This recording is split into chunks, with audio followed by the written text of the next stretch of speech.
And the Centennial Celebration Series Committee of the Friends of the Missouri Theater hosted a talk Saturday afternoon about the history of how the current City Hall came to be. KQ2's Darren Doyle listened to local architect Max Gunther's presentation on the beauty of St. Joseph's Civic Building and just how different the building and the area around it could have been. As St. Joseph City Hall goes through different transformations, one group is taking a look at its development throughout the past 100 years. I didn't really know much about the process. I knew that we had a beautiful City Hall. I knew that it was an eco design. I know that it's one of the last projects he designed in his professional career. Saturday at the Downtown Library in St. Joseph, local architect Max Gunther took a room full of individuals through time back to the 1920s.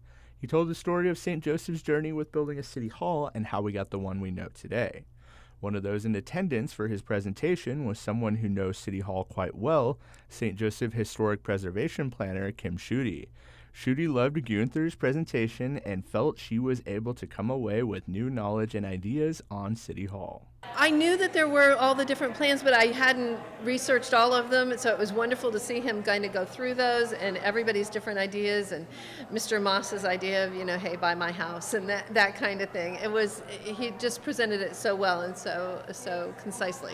The hall itself was eventually designed in the early 20s by Eckel and Aldrich Design Company and eventually built by Lear Construction, who still exist in St. Joseph to this day. There were a lot of ideas like a war memorial and where to put the infamous Pony Express statue and what would be around that statue.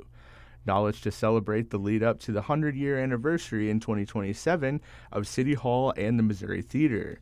For Gunther, he hopes that all who came will realize how special history in St. Joseph is and how we should be proud of the monuments of the past that still stand today.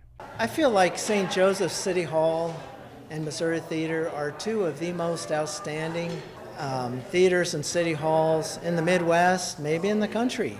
I hope people who came will appreciate what they drive by every day, the familiar, the things that they probably don't spend more than a minute or two thinking about. Approximately where the downtown Holiday Inn building. Reporting in St. Joseph, Darren Doyle, KQ2 News.